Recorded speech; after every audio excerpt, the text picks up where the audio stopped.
You are Locked On Falcons, your daily Atlanta Falcons podcast. Part of the Locked On Podcast Network, your team every day. Welcome, everyone, to the Locked On Falcons mock draft war room. Me, the general manager, as well as proud host of Locked On Falcons, Aaron Freeman, taking you inside my mindset as we gear up for this Locked On NFL mock draft for the 2024 draft. And let's talk about where I'm at with the Atlanta Falcons. We got to talk about team needs, right? And there's three sort of big needs that you circle for the Atlanta Falcons: is edge rusher, wide receiver, and cornerback in no particular order. But I'll be upfront with you. I look at those top three needs, and cornerback is one I'm kind of scratching off the list when it comes to considerations for the 8th overall selection. I certainly would consider taking a quarterback in round one, especially in a world where I was able to trade back, but I'm not that interested in taking any of the top corners in this draft at the 8th overall selection. I am, however, interested in taking one of these top edge rushers, whether that be Dallas Turner of Alabama, Laiatu Latu of UCLA, or Jared Verse at Florida State. And given how pressing a need it is for the Falcons to upgrade their pass rush, it is always a pressing need for the Atlanta Falcons. I feel very obligated to address this early in the draft because I think there's a significant drop-off after you get to these top three guys, right?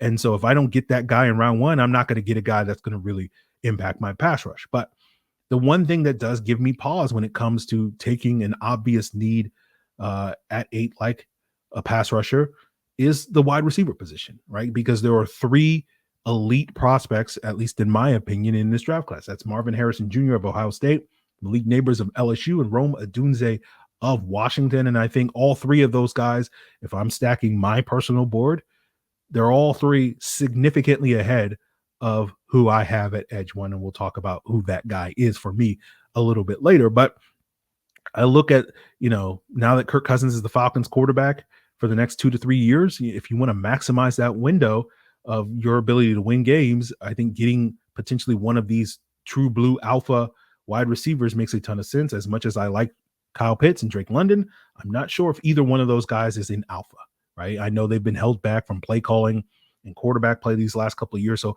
we haven't really seen the best of these guys. But sitting here today, I kind of look at, Drake London in particular as more of a B+ type of receiver, very good. But, I think the top three guys in Harrison, Neighbors, and Odunze have the potential to be, A+ and have that sort of transformative effect on your offense, similar to what we've seen from, Justin Jefferson and Jeremiah Chase these last couple of years. And you couple that type of talent with the improved play calling, with the improved quarterback play, I think it has a chance to take this Falcons offense to new heights, not just looking at trying to win the division, but also being a true blue contender in the NFC and possibly, entering into that Super Bowl conversation, which the Falcons have not been in for a very long time. That's how highly I think of these wide receivers. So, if I'm looking at those three guys, and if one of those guys happens to drop to the 8th overall pick, I'm going to be very tempted to take one of those guys in addition to the top edge rushers. But I don't think I'm going to be alone when it comes to coveting those wide receivers. And I think that's going to open up the phone lines for a trade back. And so that's what's going to be very interesting to see how this top 7 plays out, right? And I'm not interested in taking pennies on the dollar. I'm not interested in trading back for the sake of trading back. If I'm going to pass up on what I think is a transformative player for the Falcons offense, then I need draft capital that can have a similar transformative effect on the rest of my roster. And that probably means potentially, getting a first round pick or something very close to it as part of a trade package in order to move back if someone wants to come up for one of these wide receivers. And, the other position that is kind of a dark horse as we watch how the top 7 picks play out is quarterback, right? Even though the Falcons have literally 100 million reasons to pass on a quarterback, thanks to the presence of Kirk Cousins and the expectation that he'll play 2 or 3 or possibly more years in Atlanta, I do think very highly of a select couple of these quarterbacks that are expected to go off the board. And maybe one of those guys slides. Maybe I'm wrong, right? And the two that I sort of circle that if they're there at 8, I'm going to be extremely tempted to pull the trigger on them, even knowing that they may have to ride the bench for a couple of seasons. Those two are Caleb Williams, Southern California, as well as Drake May of North Carolina. I think those two guys are special talents, and I'd be very tempted to pull the trigger on them. I think very highly of J.J. McCarthy of Michigan and Jaden Daniels of LSU, certainly, but not so highly that I would absolutely pull the trigger. And if either one of those two guys slid to 8, that's when I'd probably be definitely picking up the phone line, hoping that someone's going to give me that transformative draft haul as part of a trade back. So let's be clear. When we talk about, the Falcons options at 8, despite spending a lot of time talking about quarterback, talking about wide receiver, I'm more than content to take the most pressing need in terms of an edge rusher at 8. I like all 3 of the top guys at the top of the draft class in Dallas Turner, Jared Verse, and Alaya Tulatu. But for me personally, when I'm stacking my board with these 3 guys, Dallas Turner is the top guy for me.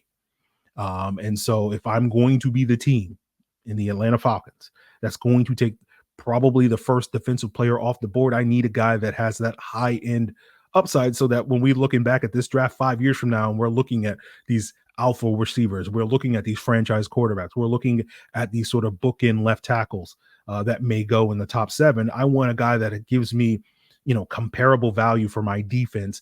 And that's where I'm going to swing for the fences with a player like Dallas Turner. And I think he'd be a great fit in this Falcons defense. Now that, they're moving back to a 3-4 under new head coach Raheem Morris and defensive coordinator Jimmy Lake. And I don't consider that settling by any means, right?